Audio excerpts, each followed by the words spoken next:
किंवा काही भीतीमुळे म्हणा की तो मुलगा बाहेर कसा वागेल. नमस्कार, मी सोनाली पालव, मुंबई आउटलुकमध्ये आपलं स्वागत. सध्या आज आपण आलेलो आहोत नेरूळ येथील CRC child development and treatment सेंटरला आज आपण भेट दिलेली आहे. या ठिकाणी खरं तर जी स्वमग्न मुलं आहेत त्यांना या ठिकाणी डेव्हलप्ड आणि कन्सल्टंट करायचं या ठिकाणी काम केलं जातं आणि याच संदर्भात आज आपण बोलणार आहोत. माझ्यासोबत याविषयी बोलण्यासाठी आहेत डॉक्टर सुमित शिंदे. सर नमस्कार, मुंबई आउटलुकमध्ये आपलं स्वागत. या मुलांची लक्षणं आहेत, जी स्वमग्न मुलं आहेत, या मुलांची लक्षणं नेमकी कोणती आणि ती कशी ओळखायची?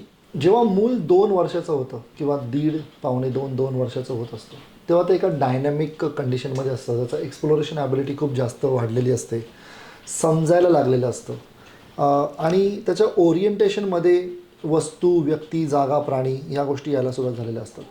ओके, पण जेव्हा व्यक्ती ह्या गोष्टी त्याच्यामध्ये दिसत नाहीत किंवा जे मूल कोणी नावाने हाक मारली किंवा तर त्याला ते प्रतिसाद देत नाही किंवा जर लहान मुलं खेळत आहेत तर त्यांचा हिस्सा न बनता ते स्वतःच्या दुनियेमध्ये राहायला सुरुवात करतं किंवा एक ठराविक रिपिटेटिव्ह मुवमेंट्स करायला सुरुवात करतं किंवा हँड फ्लॅपिंग म्हणा किंवा टो वॉकिंग म्हणा किंवा एका साईडने तिरकी नजर करून बघणे म्हणा किंवा आपण असं म्हणूया की काही ठराविक माइलस्टोन्स असतात की मूल रांगतं, त्याच्यानंतर उभं राहतं, त्याच्यानंतर बोलायला लागतं.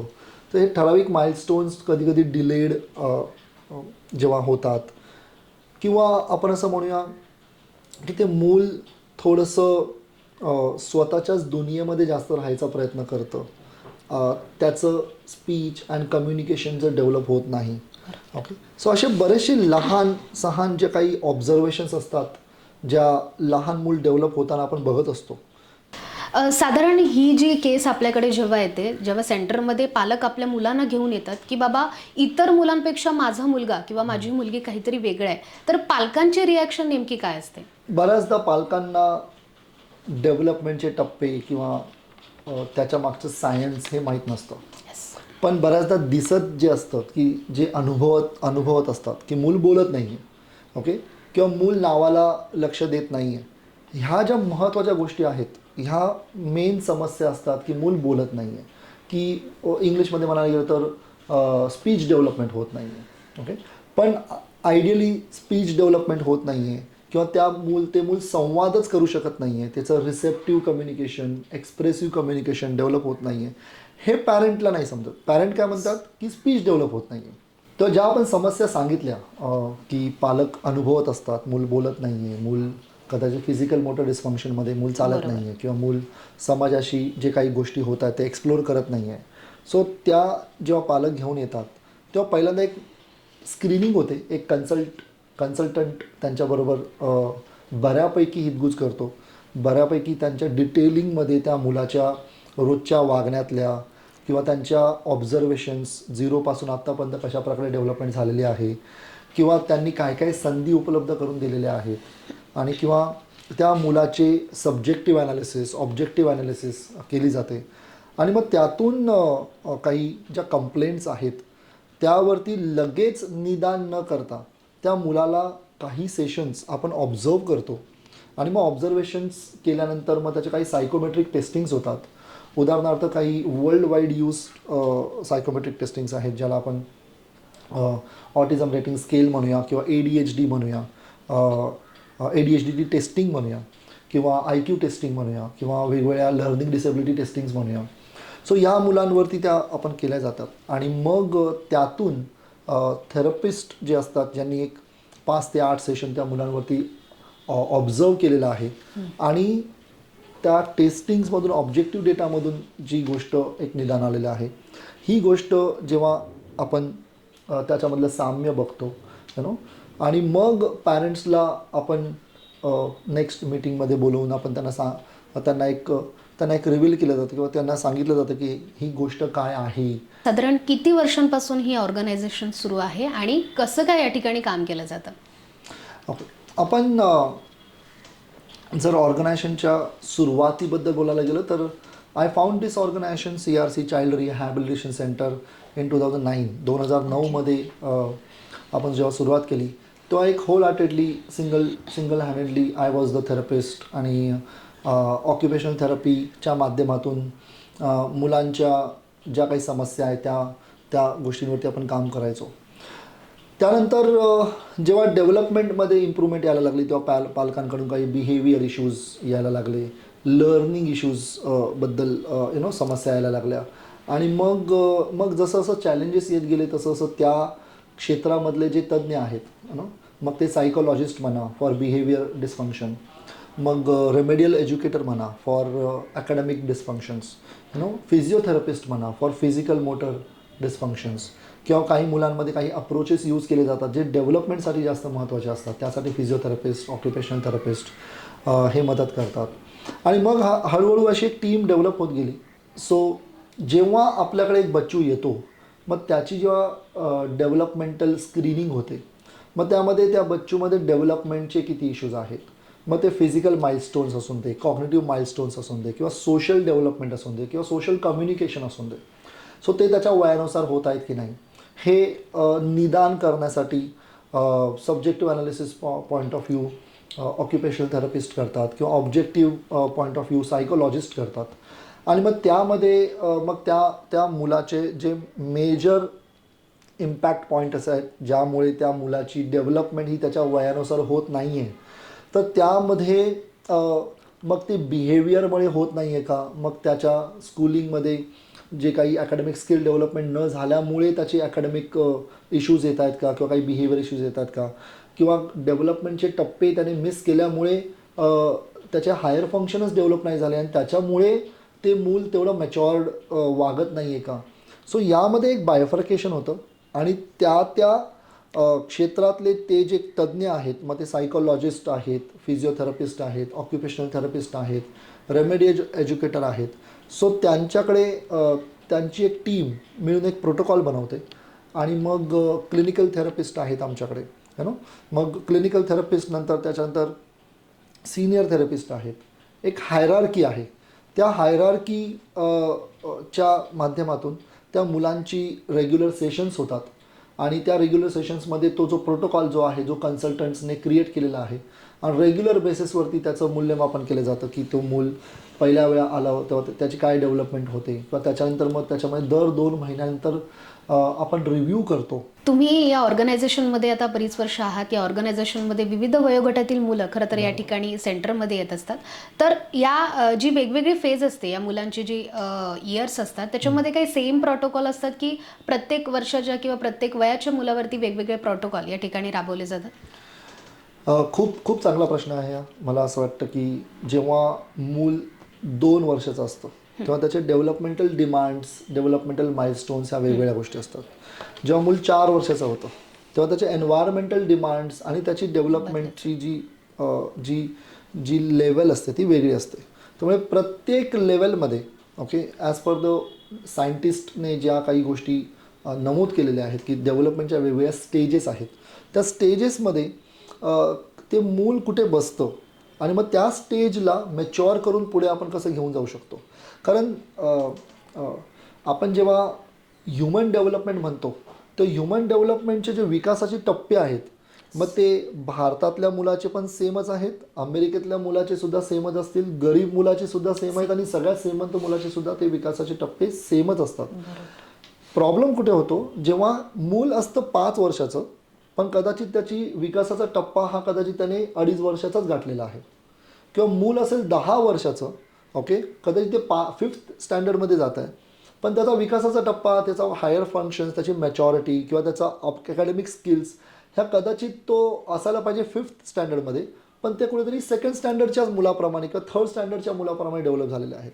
आता यामध्ये कदाचित त्याची आंतरिक म्हणजे इंटरनल स्किल्स डेव्हलप नाही झाल्या, किंवा त्याला पॅरेंट्सकडून तसं सेन्सिटायझेशन नाही झालं, तशा अपॉर्च्युनिटीज नाही मिळाल्या, किंवा कोरोनासारख्या एका मोठा लॉकडाऊन जवळपास 1-1.5 वर्ष चालल्यामुळे स्कूल्समधून मिळणाऱ्या ज्या अपॉर्च्युनिटी असतात किंवा सेन्सिटायझेशन असतं त्या मुलाला समाजातून ती जी एक परिस्थिती निर्माण नाही झाली त्या मुलाला डेव्हलप होण्यासाठी. ह्या वेगवेगळ्या गोष्टींना लक्षात घेऊन त्या मुलाचं एज, त्या मुलाची डेव्हलपमेंटल स्टेज, त्या मुलाच्या त्या स्टेजमधून मिळालेले बिहेवियर्स, दिसणारे बिहेवियर्स आणि त्याची असणारी लर्निंग ॲबिलिटी यासाठी प्रत्येक मुलाचा प्रोटोकॉल हा वेगळा असतो. प्रत्येक मुलाच्या वेगळ्या प्रकारे त्याला आपण मूल्यमापन करावं लागतं. प्रत्येक रिव्ह्यूला किंवा प्रत्येक मुलाचा प्रोटोकॉल बनवण्यासाठी मला मागचा फक्त एक्सपिरियन्स मदत करतो, पण जे कॉग्निटिव्ह स्किल्स आहेत माझ्या स्वतःच्या किंवा नॉलेज आहे ते मला ॲक्च्युली नवीन वापरावं लागतं. ॲज अ डॉक्टर म्हणून जे आपल्याकडे सेंटरमध्ये जी मुलं येतात त्यांना तुम्ही कन्सल्ट करता, त्यासोबत पालकांना देखील कन्सल्ट करावं लागतं तुम्हाला, कारण की त्यांनाही तेवढं समजून सांगावं लागतं. तर ही जी मुलं आहेत, जी स्वमग्न मुलं चांगली आहेत, गोष्ट आहे. या मुलांकडे बघण्याचा समाजाचा दृष्टिकोन कसा आहे? जेव्हा प्रत्येक पालक, जसं आपण म्हटलं की प्रत्येक मुलगा हा वेगळा आहे. Yes. ओके, त्याची कंडिशन वेगळी आहे. तसंच प्रत्येक पॅरेंट त्याची मानसिकता वेगळी आहे, त्याचा सोशल इकॉनॉमिक स्ट्रक्चर वेगळा आहे, त्याचं बॅकग्राऊंड वेगळं आहे. त्याप्रमाणे प्रत्येक पॅरेंटचा आपल्या मुलाकडे बघण्याचा दृष्टिकोन सुद्धा वेगळा आहे.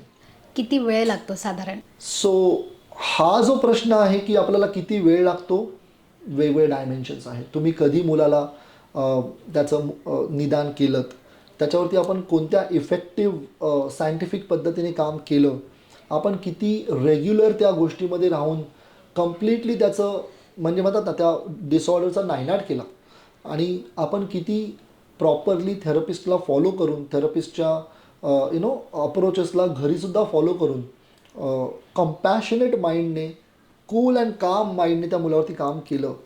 कधी कधी असं होतं की मुलाचा प्रॉब्लेम खूप लहान आहे, पण कधी कधी ते पॅरेंटमध्ये बसलेले असतात बरेचसे बाहेर वेटिंगमध्ये, आणि मग बाकीचे पॅरेंट्सला आपले प्रॉब्लेम सांगतात, किंवा आपलं असं मला जो प्रॉब्लेम आहे तर मी लोकांचा प्रॉब्लेम बघून घेतो, आणि मग असं होतं की त्यांचे प्रॉब्लेम मनामध्ये येतात, आणि मग तो मूल माइल्ड जरी असेल तरी त्या मुलामध्ये खूप जास्त प्रॉब्लेम शोधायला सुरुवात करतो, आणि एका फिअरमध्ये निघून जातो. आणि मग असं होतं की मूल इम्प्रूव्ह झालं, पण तो पॅरेंट कम्प्लिटली निघून गेला त्या ऑटिझम पॅरेंटिंगच्या एका फिअरमध्ये निघून गेला, आणि मग तिथे सुद्धा बराचसा वेळ लागू शकतो. आपण ऑर्गनायझेशनकडे येऊया. साधारण किती ब्रांचेस आहेत आपले, आणि या ब्रांचेसमधून कसं काय ऑपरेट केलं जातं? At present CRCच्या branches Navi Mumbai, Thane, Nashik आणि नागपूरमध्ये आहेत, आणि जवळपास 600पेक्षा जास्त मुलं आपल्या ऑफलाईन ब्रांचेस, म्हणजे ज्या ब्रांचेस आहेत त्यामध्ये मुलं आपल्याकडे ट्रीटमेंट घेतात. आत्तापर्यंत जवळपास 8 ते 9 हजारपेक्षा जास्त मुलांना CRCने मदत केलेली आहे. CRC आपली जी ऑर्गनायझेशन आहे त्याच्याबद्दल इन फ्युचर तुमची संकल्पना काय आहे? म्हणजे खूप चांगला प्रश्न आहे. म्हणजे आज मला कोणीही जेव्हा कॉंग्रॅच्युलेट करतं, before I come to your question, माझा एक बिहेवियर आहे की जेव्हा माझ्याकडे काही गोष्ट मोठी येते तेव्हा मी हुरळून न जाता किंवा मी खूप खुश न होता, मी पहिल्यांदा हा विचार करतो की ही गोष्ट जर मला मिळालेली आहे तर ह्या गोष्टीचा मी पुरेपूर कशाप्रकारे ह्या गोष्टीला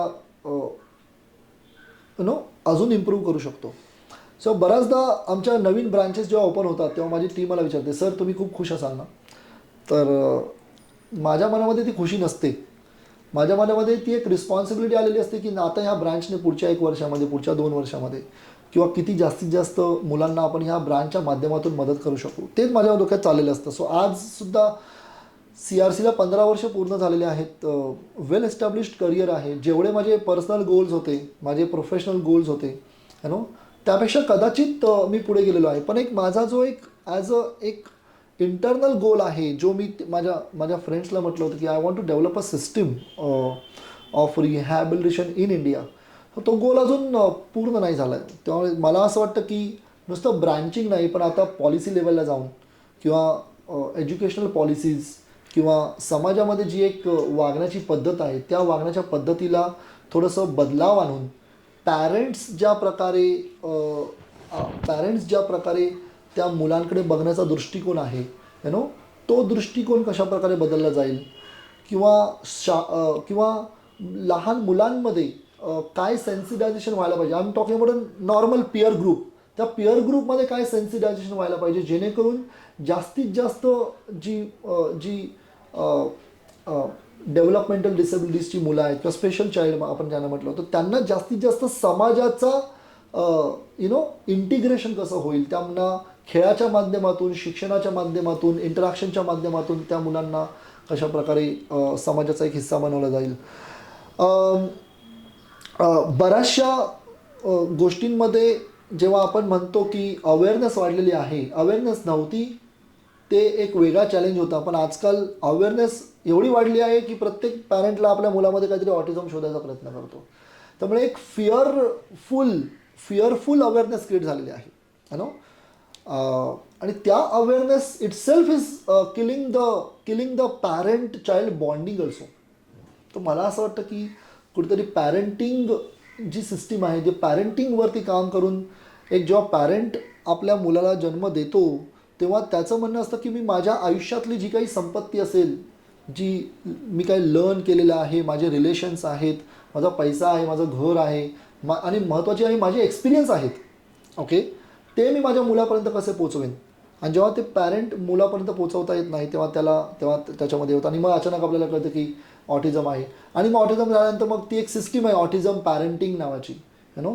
त्याच्यामुळे सगळे पॅरेंट एका रोबोटिक पद्धतीने त्या मुलाला नुसतं शिकवायचं, इम्प्रूव्ह करायचं. आणि त्यामध्ये तो पॅरेंट आणि चाइल्डचा जो कनेक्ट आहे तो कुठेतरी मिस व्हायला लागला. आणि त्यामुळे कुठेतरी लाईफस्टाईल चेंज झाल्यामुळे, बदलत्या काळामुळे मुलांमध्ये येणारे विकार वाढत आहेत असं मला आधी नाही वाटायचं, पण आता वाढत आहेत हे दिसायला लागलेलं आहे. पण त्यातून जी पॅरेंटिंग जी आहे ती सुद्धा ॲक्च्युली एका वेगळ्या वळणाकडे जायला लागली.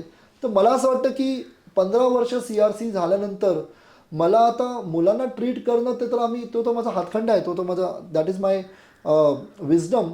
पण मला असं वाटतं की कुठेतरी समाज ज्या दृष्टीकडे जिकडे चाललेला आहे किंवा क्वॅक प्रॅक्टिस जी चालू आहे त्याकडे जास्तीत जास्त काम करून परत जो बेसिक आपलं तत्व आहे की कमीत कमी वेळात त्या मुलाला जास्तीत जास्त म्हणजे म्हणतात ना जास्तीत जास्त डेव्हलप करून त्याला समाजाचा हिस्सा कसं बनवता येईल याकडे मला लक्ष द्यायचं आहे. मग तो गव्हर्नमेंटचा रूल असून दे की बाबा मुलांना ट्रीट एजनुसार त्यांच्या क्लासमध्ये म्हणजे त्यांना फेल न करता त्यांना पुढे घेऊन जाणं. गव्हर्नमेंटचा नियम खूप चांगला आहे की आपल्याला साक्षरता वाढवायची आहे आपल्या याच्यामध्ये. पण बऱ्याचदा असं होतं की त्या मुलगाला नुसतं पास करत गेल्यामुळे बऱ्याचदा 8वीची मुलं माझ्याकडे येतात आणि त्यांना म्हटलं की राईट अबाउट युअरसेल्फ, तर ते मूल 2पेक्षा जास्त लाईन लिहू शकत नाही. किंवा काही मुलांची अशी परिस्थिती आहे की नुसतं कॉपी करून येतात पण त्यांना basic comprehension 2nd standard 3rd स्टँडर्डचं सुद्धा कॉम्प्रिहेन्शन जमत नाही. सो हे जे नियम, ह्या ज्या पॉलिसीज असल्यामुळे त्या मुलाला नुसतं इयत्तेनुसार पुढे होत गेला पण त्याच्यामधली मॅच्युरिटी जी आहे ती डेव्हलप नाही होत गेली. त्यामुळे सुद्धा एक समाजावरती मोठा आपण समाजामध्ये साक्षरता डेव्हलप करण्याच्या मागे असाक्षरता वाढवतो आहे, यु नो. सो कुठेतरी त्यावरती काम करायला पाहिजे.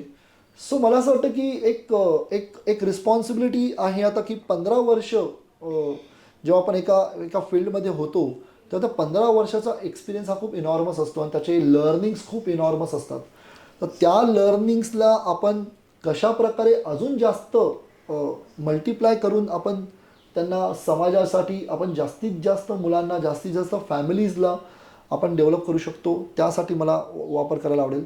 आणि टू एंड दिस मला असं वाटतं की जेव्हा एक व्यक्ती जर घरामध्ये आजारी असेल तर एक व्यक्ती त्याच्याबरोबर लागलेली असते.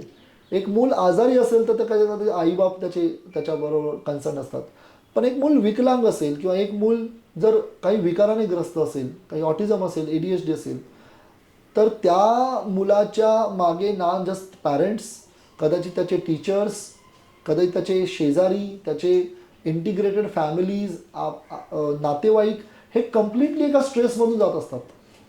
आणि एक मूल जेव्हा अफेक्ट होतं आहे तर त्याच्याशी असणारी जवळपास कमीत कमी 15 ते 20 लोक त्याला कनेक्टेड असतात.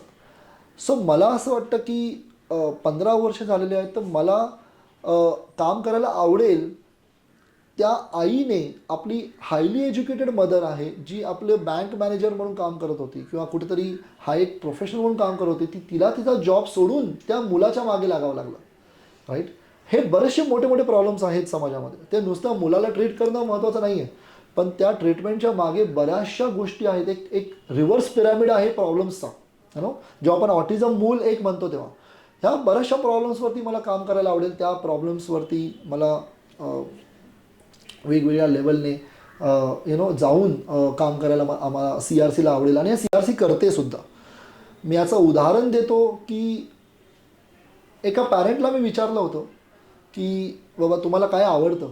तो पॅरेंट म्हणाला, ती पॅरेंट म्हणजे मदर होती, ती मला म्हणाली की आता ही 7-8 वर्षापूर्वीची गोष्ट आहे. तर ती पॅरेंट मला म्हणाले की मला मूवीज बघायला खूप आवडतात सर, थिएटरमध्ये मूवीज बघायला मला खूप आवडतं.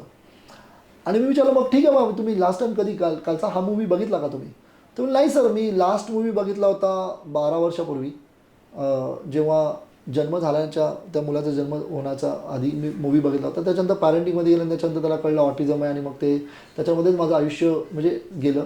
तर मला मूवीज बघायला आवडतात, पण जेव्हा ती व्यक्ती म्हणते की मला मूवीज बघायला आवडतात आणि तिने 12 वर्षापासून ती मूवी बघितली नाही थिएटरमध्ये जाऊन, त्याच्या बिहेवियर्समुळे म्हणा किंवा काही भीतीमुळे म्हणा की तो मुलगा बाहेर कसा वागेल, आणि कम्प्लिटली स्वतःला एका घरामध्ये बंदिस्त केलेलं आहे. अशी लाईफ का जगावी कोणी, म्हणजे एका डिसेबिलिटीमुळे पूर्ण फॅमिलीने का का हे व्हावं. तर तेव्हा माझ्या आणि सुशांतच्या मनात आलं की कुणीतरी मनातली भीती आहे ना ही काढायला पाहिजे. आणि ही भीती जर आपण काढली तर आम्ही म्हटलं की मुंबईतल्या सगळ्यात जास्त वर्दळ जिथे असते, जिथे लालबागचा राजा बसतो, तिथे आम्ही 10 वर्षापूर्वी म्हणजे ही गोष्ट जेव्हा आम्ही विचारात घेतली तर आपण लालबागच्या राजामध्ये आपण आपल्या मुलांना आणि पॅरेंटला घेऊन जाऊया आणि एक स्पिरिच्युअल एन्व्हायरमेंट असतं, एक कम्पॅशनेट एन्व्हायरमेंट असतं. तिथे त्यांना हे दाखवून देऊया की मुलं ॲक्च्युली बिहेव नाही करत, ती तुमच्या मनातली भीती आहे. आणि आज जवळपास 12 वर्ष झालेली आहेत आपल्या की आम्ही लालबागच्या राजाला जवळपास 150-200 मुलं आणि त्यांचे पॅरेंट्सला घेऊन जातो. काही ठिकाणी कधीही आम्हाला ना समाजाकडून प्रॉब्लेम आला, ना लोकांकडून प्रॉब्लेम आला, ना मुलांकडून प्रॉब्लेम आला. आणि मग ते पॅरेंट्सचं सेन्सिटायझेशन झालं की अरे म्हणजे एवढ्या याच्यामध्ये आपण मुलांना सांभाळू शकतो, मग रेस्टॉरंटमध्ये का नाही घेऊन जाऊ शकत, मग आपण बाहेर जाऊन मूवी का नाही बघू शकत, मग आपण गार्डनमध्ये खेळू का नाही शकत. तर हे ऑलरेडी CRC करतं आहे. म्हणजे आपल्याला माहिती आहे, मला माहिती आहे की मला जर सिस्टीम डेव्हलप करायची असेल तर ती असा एक टाईम नसेल, तो time is already a pyramid is working, transfer pyramid is working, की we are actually working on awareness since long. एक पॉप्युलेशन आहे जो कदाचित घरी बसलेला आहे, सो त्यांनासुद्धा I would like to employ, I would like to talk about more processes about it.